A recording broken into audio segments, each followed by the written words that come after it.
다 같이 마음을 모두어서 기도 드리심으로 수요 예배를 하나님 앞에 드리겠습니다. 그러나 그날과 그때는 아무도 모르나니 하늘에 있는 천사들도 아들도 모르고 아버지만 아시느니라. 주의하라, 껴있으라. 그때가 언제인지 알지 못함이라. 아멘. 성도들이 기도할 때마다 고난을 이길 생명의 활력을 주시는 하나님 아버지, 죽었다고 생각했던 탕자의 귀환을 즐거워하고 기뻐하는 것처럼 죄 많은 저희를 축복의 예배의 자리에 불러주심을 감사를 드립니다. 하나님, 오늘도 성삼위 하나님께서 동행하는 감동을 안고 돌아가는 거룩한 산제사가 되어지게 하여 주시옵소서. 이 예배를 기뻐 받아 주시옵기를 예수님의 이름으로 기도드리옵나이다. 아멘. 오늘 우리에게 주시는 말씀은 요한복음 15장 18절에서 25절 말씀입니다. 다 찾으신 줄 알고 제가 봉독하여 올리겠습니다. 세상이 너희를 미워하면 너희보다 먼저 나를 미워한 줄 알라. 너희가 세상에 속하였으면 세상이 자기의 것을 사랑할 것이나 너희는 세상에 속한 자가 아니요 도리어 내가 너희를 세상에서 택하였기 때문에 세상이 너희를 미워하느니라. 내가 너희에게 종이 주인보다 더 크지 못하다 한 말을 기억하라. 사람들이 나를 박해하였은즉 너희도 박해할 것이요 내 말을 지켰은즉 너희 말도 지킬 것이라. 그러나 사람들이 내 이름으로 말미암아 이 모든 일을 너희에게 하리니 이는 나를 보내신 이를 알지 못함이라. 내가 와서 그들에게 말하지 아니하였더라면 죄가 없었으려니와 지금은 그 죄를 핑계할 수 없느니라. 나를 미워하는 자는 또 나 아버지를 미워하느니라. 내가 아무도 못할 일을 그들 중에서 하지 아니하였더라면 그들에게 죄가 없었으려니와 지금은 그들이 나와 내 아버지를 보았고 또 미워하였도다. 그러나 이는 그들의 율법에 기록된 바 그들이 아무 이유 없이 나를 미웠다 한 말을 응하게 하려 함이라. 아멘. 같이 마음 모두어서 찬송가 354장 찬양 드리겠습니다.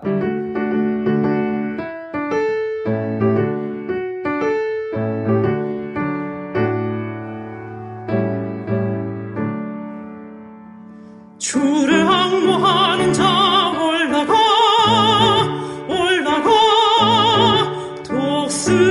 독수리 같이 모든 싸움에 이기고 근심 걱정 벗으며 올라가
나는 어디에 속한 자인가라는 제목으로 말씀을 전하겠습니다.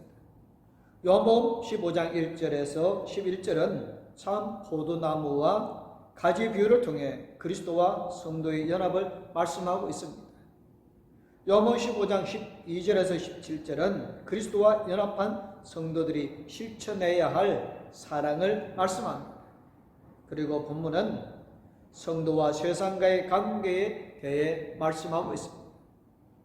오늘 본문 18절에서 19절을 보십시오. 세상이 제자들, 오늘날로 치면 성도들을 미워한다고 말씀합니다.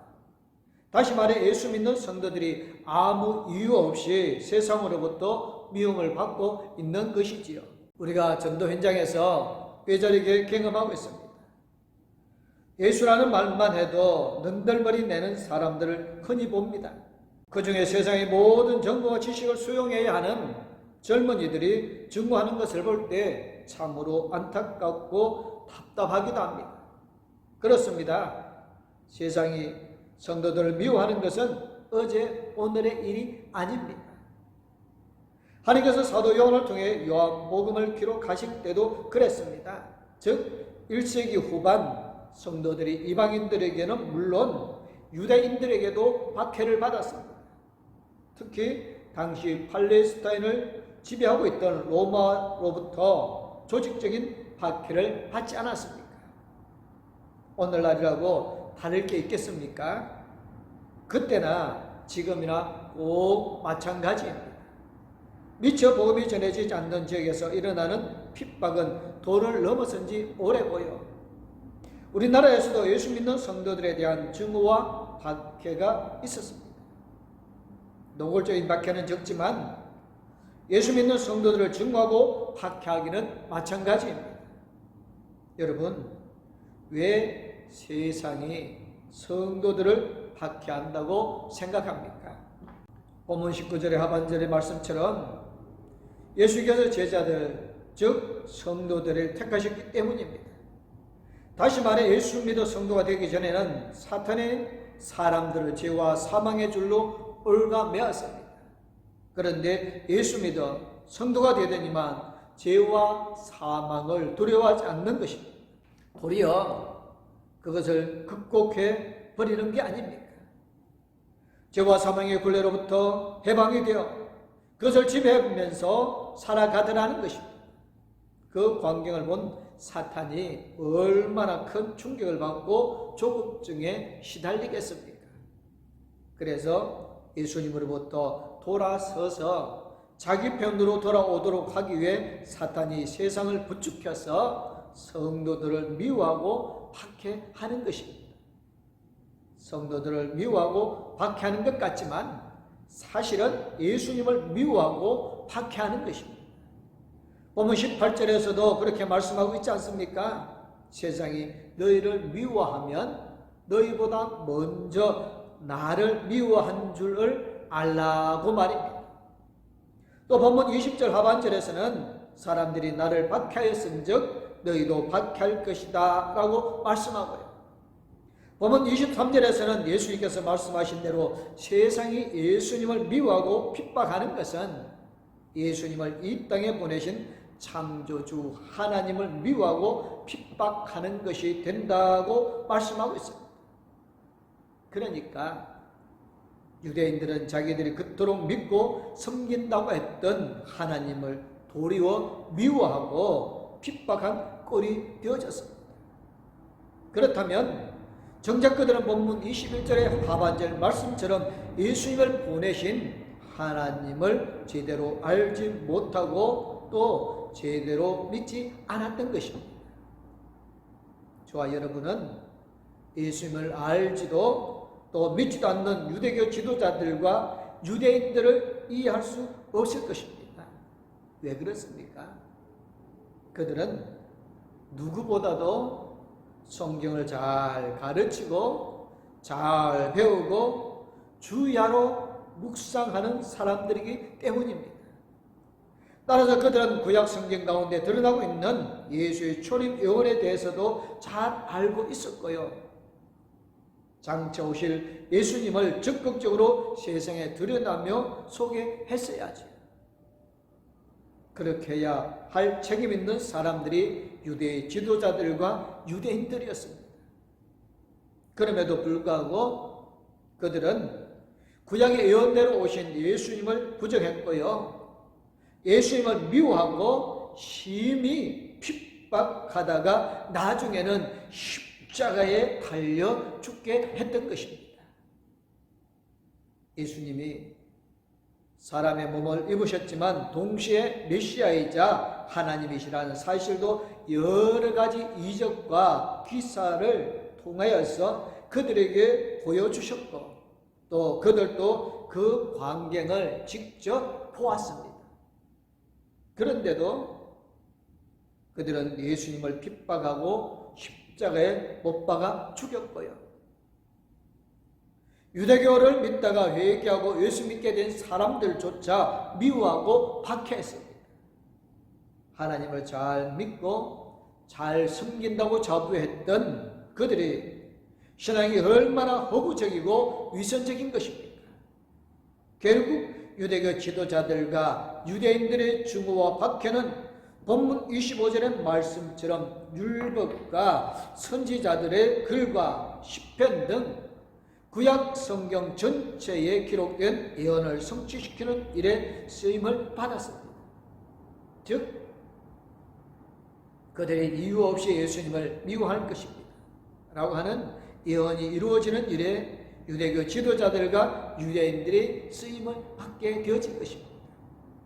이처럼 이미 예언되어 있던 메시아에 대한 유대인들의 증오와 박해는 예수님의 십자가의 죽으심으로 인해 대속과 구원을 이루는 결정적인 계기가 되어졌습니다. 지금도 마찬가지입니다. 예수 믿는 성도들이 다른 성도들을 핍박하는 경우들이 있습니다. 하물며 세상은 예수 믿는 성도들을 얼마나 미워하고 박해하겠습니까?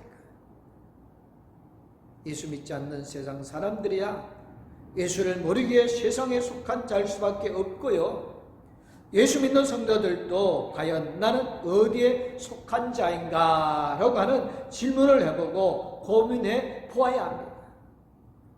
사랑하는 성도 여러분, 오랫동안 예수를 믿었다. 교회를 수년간 잘 섬기고 있다. 기도를 열심히 한다. 성경을 열심히 읽는다. 전도를 매일 같이 한다. 다 의미 있고 귀한 일입니다. 하지만 그렇다고 해서 예수를 잘 믿는가 하는 것은 별개의 문제입니다. 저와 여러분은 무슨 일보다 예수를 잘 믿는 것이 가장 중요한 일임을 알아야 합니다. 그러면 저와 여러분이 예수를 잘 믿으려면 어떻게 해야 하는 것일까요? 예수님께 속한 자가 되어야 합니다. 성도들 중에는 두 가지 유형의 사람이 있습니다. 예수님께 속한 자가 있고요. 본문 19절에 있는 것처럼 세상에 속한 사람이 있습니다. 아직 예수를 몰라 성도로 불러지지 않는 사람들이야 당연히 세상에 속한 사람들일 것입니다. 그들은 세상의 풍속과 풍조를 따라 세상이 주는 즐거움을 만끽하며 살아갑니다. 그들은 자신의 마음을 제일 신뢰하고 있다고 주장합니다. 그러나 성경은 사람의 마음을 만물보다 거짓되고 부패한 것으로 규정을 합니다. 왜 그렇게 규정을 할까요? 사람은 자기 마음을 잘 다스릴 수 없는 존재이기 때문에 그렇습니다. 만약에 사람이 자기 마음을 만들었다면 사람이 제조자이므로 자기 마음을 자기 마음대로 통제할 수 있었을 것입니다. 그러나 하나님께서 사람과 그 마음을 창조하셨기 때문에 사람의 마음은 하나님의 통제를 받게 되어 있습니다. 다만 하나님께서 사람에게 주신 자유의 의지로 사람이 하나님의 통제를 거부할 수 있습니다. 그러니 예수 믿지 않아 하나님의 자녀가 되지 않은 사람들이 과연 하나님의 통제를 받으려 하겠습니까? 자기 마음대로 하려고 하지 않겠습니까? 자기 마음이 가는 대로 할 것입니다. 그 길이 자기를 조금씩 망가뜨려서 파멸로 몰아넣는 길임에도 마음대로 갈 것입니다. 오직 예수 믿어 하나님의 창조하심을 믿는 사람만이 자기 마음을 믿지 않을 것입니다. 자기 마음이 하루에도 12번 더 변한다는 사실을 알기에 자기 마음대로 믿지 않을 것입니다. 그가 바로 지혜로운 사람입니다. 그래서 자기 마음대로 내키는 일도 일단 고민해 봅니다. 과연 지금 자기의 마음이 예수님께 속한 자로서 가져야 할 마음인가, 아니면 세상에 속한 자로서의 끌어오르는 욕심 때문에 생긴 마음인가 고민해 보는 것입니다. 그런 사람만이 예수님의 선택을 받게 되고 늘 예수님께 속한 자로 존재하게 되어지는 것입니다. 예수님으로부터 성도로 선택받아 예수님께 속한 자가 된 사람은 세상이 미워합니다. 세상이 박해를 합니다. 예수님을 미워하고 박해하던 자들이라 그 증오와 박해는 점점 더 심해질 것입니다. 예수님께 속한 자가 그런 증오와 박해를 받을 때 어떻게 해야 할까요? 예수님에 속한 자로서의 신분을 포기하고 세상에 속한 자로서의 평안하게 살아야 할까요? 아니면 그런 증오와 박해를 받아도 세상에 속한 자가 받는 일시적인 편안함보다 예수님에 속한 자로서의 계속적인 증오와 박해를 받아야 합니까?